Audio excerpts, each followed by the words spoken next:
The Walking Dead Season 8, Episode 4, Some Guy. This episode, I would have to say, was a great Ezekiel episode.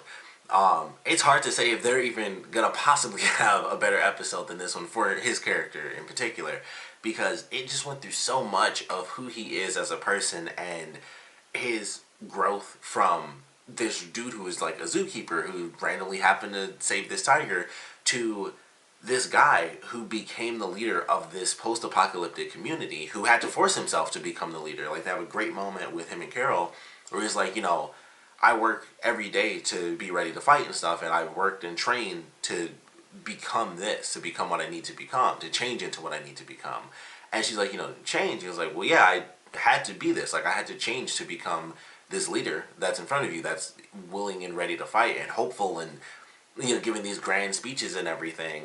And he's like, was it the same for you, or were you always this strong? And she says, I had to change too, but life also chose some of those changes. Life made some changes too. And he's like, it will.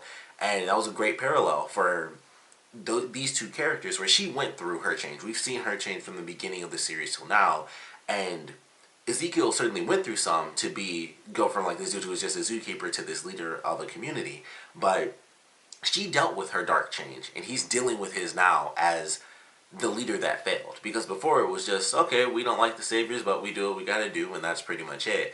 And now he's faced like the true failure of all these people dying. Great scene in the beginning, by the way, of him doing the epic speech, and everybody's like walking around, and he's like cheering. I don't know if you guys can hear the freaking collar from Chewy. I'm dog sitting right now. He's just, suddenly he decides to go for the water. They've been laying down all freaking day, not drinking a drop.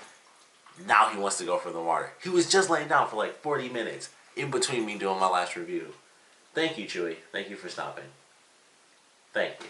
Anyway, so the opening sequence I absolutely love. Like, visually speaking, as someone who like does videography work, that was phenomenal. Like, he does the speeches, and that's, a part of the story element, but just visually, him, saying like, we are one and everything, everyone kind of rallying, like literally, like physically going around him and like leaning in this big pile, and then it cuts and it's dead silent, and it's him and just bodies. And I was like, that was a great opening visually and story-wise. Great way to show that opening of the loss that he felt, and all of these people that died. Like, everyone was dead except for him, Carol, and then the big dude whose name I totally cannot remember right now, but they were the only three that lived. Even Shiva the tiger died, and I was so sad to see that. And it was much sadder than it was in the comics. In the comics, it really surprised me. I was like, oh, that sucks, that's really sad. And then this, it just was like this depressing end cap to this entire episode of failure for his character. And I was like, man, that is way more depressing than it was in the comic book. Because that was, and I mentioned this before with Aaron and Eric, that was one of those moments where Shiva dying was in one of those panels where it was just like, here's a page of these characters dying, this important character gets killed off, or like this somewhat minor character gets killed off, and then this is happening, and they get like a little bit of leeway killing off these saviors, and then some heroes die off here, and then Shiva dies, and I was like, oh, that sucks. I didn't think, it doesn't even make sense, but I was like, I didn't think Shiva could die. That's crazy to me. And to have it be the end cap of this episode was just so sad. It was just like, man, the whole episode is him dealing with the change of failure. And then it gets to that last moment where, the whole episode he's injured because he's been hit in the leg. So they get to, like this little swampy sort of area, and he just wants them to leave. And it's like, no, we're not going to leave you. And they're trying to keep going, and they're trying to survive. And, they're, zombies getting a little closer and closer. And then Shiva comes in and starts to basically save them and distract all of the zombies around them. And they pile on her, and he's fighting back, like, trying to yell at Shiva to run away. And he's like, please just let me help her. And it's like, you can't. And they just had to stand there and watch it. And I was like, this is so freaking sad. But it was incredibly well done for Ezekiel's character. I really love what they did for him throughout the entire thing. Like, him dealing with the savior, I don't know why they kind of did this, but honestly, I couldn't help but think that they gave that guy like the nerdiest look. Like, he was full on like 80s nerd, where he had like the plaid unbuttoned shirt, and then like he has some fairly thick glasses. And I was just like, man, he just looks. All I could think of was like he looks like a straight up nerd from the '80s. And I'm sorry if that's how that guy legitimately looks if he wears those glasses and stuff. But I was like, they totally made him look like a straight up '80s nerd. But he's dealing with this guy, and even he kind of taunts him about Ezekiel being a leader and stuff like that. I was like, oh, all these people that you kind of tricked into falling behind you, here they are, dead, walking towards us, trying to kill us now. That's who you've led. Those are your people. And Ezekiel was just dealing with this, throughout the whole thing. That guy gets split in half, by the way, which was an insanely epic moment where he's like, all right, I'm kind of done, dealing with you. Like, I got to decapitate you because I got to hop over this fence. You can't. I'm just going to have to take your head, even though, Negan wants you alive. And then you just hear a scream and a split, and this dude gets chopped down. And it was like, holy crap, he split this dude in half. That was nuts. But at that moment, they're basically just fighting off this horror coming at them. They're trying to break through, which I felt like they should have been able to. Like, he was wielding an axe. I feel like an axe is going to beat a chain. Like, I've never tried that before, but I feel like with the weight of an axe, that should have been able to chop through. And so there should have been enough resistance at some point for it to be, making a difference where it's like, okay, this is where I have to hit now. But it just didn't seem to happen. Or, really, they probably could have just, it's a giant freaking axe. Fences are like this thin. He could have just done a big swing sideways and just went and just chopped the links in the fence. Honestly, he could have done that and it would have worked. But either way, build up the tension. It doesn't work. He tries to, break the chain and it actually snaps the top off of the axe. So they're kind of trapped. And then that's where we get Carol's storyline in this episode, which is, she left off just before all the madness and people getting shot up and everything. So she's running through. And great sequence for her where the people are just like lined up in this little like kitchen hallway area. And she just kills all of them. Just shoots them all from the roof, and then she gets out, and then she basically takes off, and then she has to go through like a secondary firefight. And of course she was super awesome because she knew what was happening. It's like, okay, there's a bunch of walkers over that way, behind that gate. There's a button for that gate. I'm completely surrounded. There's nothing that she could do. And it's like, alright, I give up. She slides her gun out. She puts the other one like on the mirror or whatever. And then she's talking. It's like, if you let me live, I'll tell you where my friends are. And the one dude just gets a little bit too close. And so she puts the knife to him. It's like, alright, lower your guns. And that doesn't work. So she's like, okay. They're about to start shooting the guy up. She pushes him off, hits the button, and just ducks back down. It's like, alright, well now I'll just wait. And that's what she had to do. Like, half the people got killed off because of that. And then she was able to fight back. Unfortunately, she's not able to get the guns because she ends up going to, basically save her friends. But that's where we get to see Rick and Daryl come back into play, where they're riding through on the motorcycle and in the truck. And so, they're chasing these dudes down. They end up killing the dude who is utilizing the gun. And then Rick jumps into the truck, pushes the guy out, and then basically, rides the truck down a little bit of a hill. So ultimately they got the guns and everything was all said and done there. Still a bit of a sad ending, of course, with Shiva dying, and that was ultimately how the episode kind of ended out for us. But all in all, it was definitely a great episode. It was a fantastic episode for Ezekiel. Like I said, I don't know if they could possibly do a better episode than this, because that's the point of his character, is that he is this guy who's leading them through such a dangerous situation, but really they've never had to do that. They go through tough situations like, oh, I really hope this meeting of us, 4 to 5 people doesn't go wrong, but this was a ton of people, and they have, the bookends for the episode. They have the little flashbacks where it's like, oh, these people are saying goodbye, and like they show the woman who took the little flower from her son, and then they show her like reaching towards Ezekiel as he's running and everybody's starting to wake up.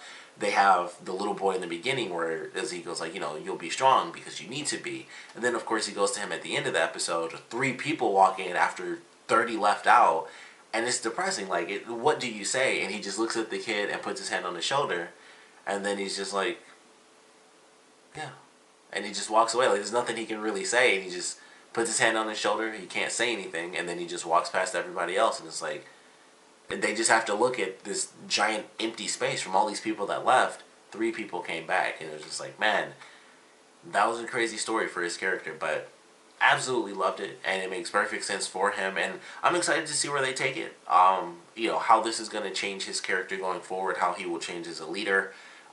within the community and without, going out there as, far as leading as well as fighting again. If he'll be able to rally the people a second time, he could, he kind of gave up at the end anyway. Like, I'm not your king, I'm just, some guy.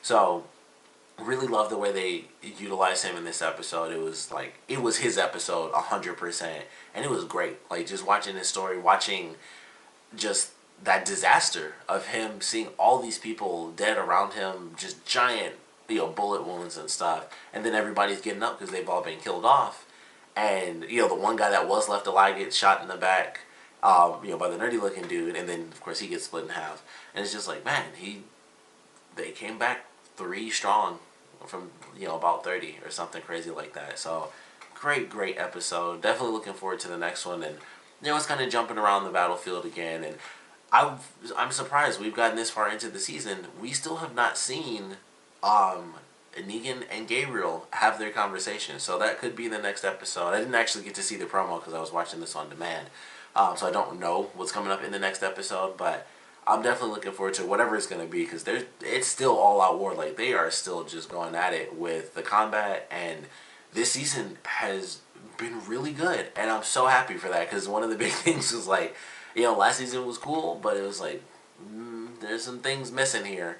But this season has just been absolutely consistent. It's either super emotional, there's a lot of combat, or it's both. And typically it's been both. It's been emotional moments and combat moments kind of just all thrown in.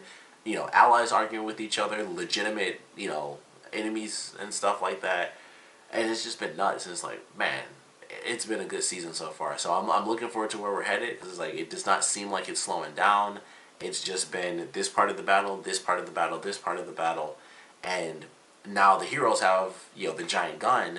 Maybe they'll utilize that. I would assume not in the next episode, because they're still basically all within, like, the first day. I mean, this is almost like, what was that? I think 2 seasons ago?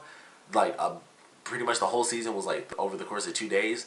At this point, it's still the course of 1 day, and it's not even dark yet. Like, they started, I guess, in the morning. At this point, it should be the afternoon, but it's still been 8 episodes, and it's just this 1 day still. It's still this one, technically singular battle that they're having. So, loving how it's playing out so far. Just all out war, and they're definitely doing it right as far as the show. So, they're keeping it strong, and I'm looking forward to where we're headed. But this was a great episode. Like, it wasn't, the action stuff was cool because they definitely had the tension there, especially with Ezekiel in the beginning by himself, and then Carol dealing with some of the crazy action, tense moments. But it was the emotion of this one that made this, like, for me, I feel like this was an A+ episode. This might have been my favorite one, just because of how depressing it was for Ezekiel to go through what he went through, where his whole thing was like, I have to be on cloud 9 100% of the time, and then he was just brought down to reality. And I think that's what makes it such a good episode, because he knew that that possibility was there, and he was always faking it for everyone else. And then I think seeing that there was no one to even fake it for, like, that's how many people died. He couldn't, faking it would just be for him. He just dropped it all and let it go, and it was like, this is pointless, and I've ruined everything. I've ruined lives, So for me, this was like an A+ episode. I really loved it. But of course, we'll love to know what you guys thought about it. So please comment below. Let me know your favorite parts about it, least favorite parts about it. And of course, I would love to know your theories on where Ezekiel is headed as a character for this season. How is he going to regroup after what he's lost? As a leader, he's the one who led those people to die.